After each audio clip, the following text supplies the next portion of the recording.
اعوذ باللہ من الشیطان الرجیم بسم اللہ الرحمن الرحیم لا حول ولا قوة الا باللہ۔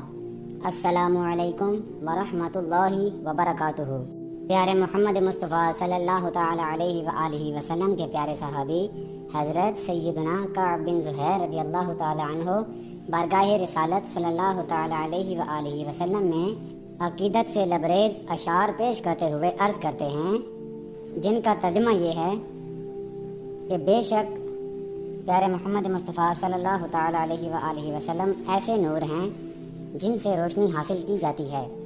اسی حقیقت کی وضاحت کرتے ہوئے ہم تھوڑا تفصیل سے بات کرتے ہیں کہ پیارے محمد مصطفیٰ صلی اللہ تعالی علیہ وآلہ وسلم بشر بھی ہیں اور نور بھی، یعنی نورانی بشر ہیں۔ ظاہر میں آپ کا جسم اطہر بشر ہے اور باطن و حقیقت میں آپ سراپا نور ہیں۔ تو چلیں بات کرتے ہیں کہ نور کیا ہوتا ہے۔ نور عربی زبان کا لفظ ہے جس کے بنیادی معنی روشنی اور چمک کے ہیں، لیکن جب یہ لفظ نبی کریم صلی اللہ تعالی علیہ وآلہ وسلم کے لیے استعمال ہوتا ہے تو اس کا مفہوم صرف جسمانی روشنی نہیں بلکہ اس سے روحانی ہدایت، پاکیزگی، حقیقت اور خیر کا منبع مراد ہوتا ہے۔ تو اے عاشقان رسول صلی اللہ تعالی علیہ وآلہ وسلم، بعض لوگ نور و بشر کے مسئلے میں الجھتے ہیں۔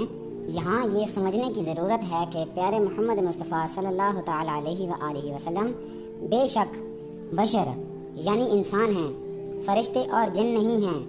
انسان ہونا کوئی خامی نہیں ہے، خوبی ہے، مگر پیارے آقا صلی اللہ تعالی علیہ وآلہ وسلم ہماری طرح بشر نہیں بلکہ اعلیٰ و عمدہ درجے کے بشر ہیں، خیر البشر اور سید البشر ہیں، یعنی سارے انسانوں سے بہتر اور سب کے سردار ہیں۔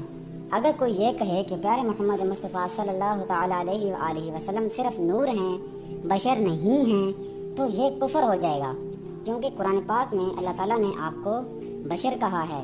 لوگ بحث کر رہے ہوتے ہیں، انہیں علم نہیں ہوتا، بعض اوقات ایمان خطرے میں پڑ جاتا ہے، لہذا بحث نہ کی جائے۔ مناظرے اور بحث کرنا یہ ماہر فن علماء کا کام ہوتا ہے، عوام کا نہیں۔ جس کو دیکھو الجھ پڑتا ہے، بعض اوقات خود ہی ایسا الجھ کر رہ جاتا ہے کہ اس کو سلجھانا مشکل ہو جاتا ہے، وسوسوں کا شکار ہو جاتا ہے۔ اس لیے بحث مت کریں۔ تو آخر میں ہم آپ کے سامنے کچھ دلائل رکھیں گے جن سے آپ کو سمجھنے میں آسانی ہوگی کہ پیارے محمد مصطفیٰ صلی اللہ تعالی علیہ وآلہ وسلم بشر بھی ہیں اور نور بھی۔ تو تمام امت مسلمہ کو یہ پتہ ہونا چاہیے کہ نور اور بشر ایک دوسرے کی ضد یعنی ایک دوسرے کا الٹ نہیں کہ ایک جگہ جمع نہ ہو سکیں۔ حضرت جبرائیل علیہ السلام نوری مخلوق ہونے کے باوجود حضرت بی بی مریم رضی اللہ عنہا کے سامنے انسانی شکل میں تشریف لائے، جیسا کہ قرآن پاک میں اللہ تعالیٰ ارشاد فرماتا ہے، فَاتَّخَذَتْ مِن دُونِهِمْ حِجَابًا فَأَرْسَلْنَا إِلَيْهَا رُوحَنَا فَتَمَثَّلَ لَهَا بَشَرًا سَوِيًّا۔ ترجمہ، تو ان سے ادھر ایک پردہ کر لیا تو اس کی طرف ہم نے اپنا روحانی بھیجا، وہ اس کے سامنے ایک تندرست آدمی کے روپ میں ظاہر ہوا۔